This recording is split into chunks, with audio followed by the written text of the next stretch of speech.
Hello, my name is Fergus Timmins. I'm the Training Manager with the Alzheimer's Society of Ireland, and welcome to this short video presentation on how to improve food intake. So we're going to explore some different ideas around improving mealtimes with your loved one who has dementia.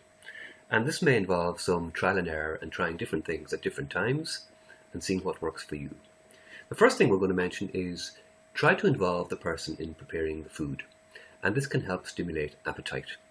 So that could be something to try. It is also a nice activity for your loved one, and again, this depends on the stage they're at with their dementia. It's probably quite good in the early or middle stages. Food presentation. Sometimes it might be a good idea to try some stronger flavours and use colour nicely to present the food so that it looks attractive. Loss of appetite can be because you're giving the person the same food or because their tastes change and diminish over time. So maybe stronger flavours could be useful in that regard. Make food manageable. So consider using finger food and don't be afraid to use a spoon instead of a fork or a knife, whatever works for you and your loved one. Use plain crockery to allow a good contrast between it and the food, because sometimes the person may not recognize the food, especially later in dementia. Try to ensure that the person gets plenty of fiber, exercise and adequate fluid intake to help with constipation. That's really important. Poor appetite can be a result, as we've seen earlier, of constipation, so try and remedy that by using plenty of fiber and plenty of fluids. Okay, some more tips. Again, as we've seen before, make sure that the environment is conducive to eating.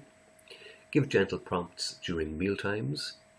Ensure that the food is at the right temperature, so it's not too hot or not too cold, and a bit of trial and error might be important there. If there are behavioural issues, which we've seen in earlier presentations, try to find out what the cause is. And again, as we said, make sure that there are no problems with fluid or food swallowing, and if that persists, contact your doctor or local public health nurse. Again, if there's a problem with swallowing or dry mouth, obviously avoid dry food, use soft foods as an alternative, and nutritional supplements can be sought from your doctor or GP. They can be important in terms of stimulating appetite. In general, meals should not be hurried. Have a calm and regular routine. Don't give food to someone who is agitated or lying down. Try to enable and maintain your loved one's independence for as long as possible. Don't be afraid, as we've seen, to use a spoon rather than a fork, or to use fingers rather than a spoon or a fork, whatever works. Encourage regular fluid intake, and if you are at the stage now where you're feeding your loved one, try and experience being fed yourself to see what the experience is like. You'll learn from that. Finally, for people living alone, label cupboards. You could call and remind the person to have their meal. You can check on the person's food supply regularly. You could possibly try writing down a clear step-by-step set of instructions around eating and different times of the day. You can ensure that utensils are on view to make it easier for the person, or you could use the time that you visit the person to eat with the person. Seek support and advice if behaviour is overly aggressive, because that can affect the person's willingness to eat, which can have other effects on your loved one. Okay, some final practical suggestions.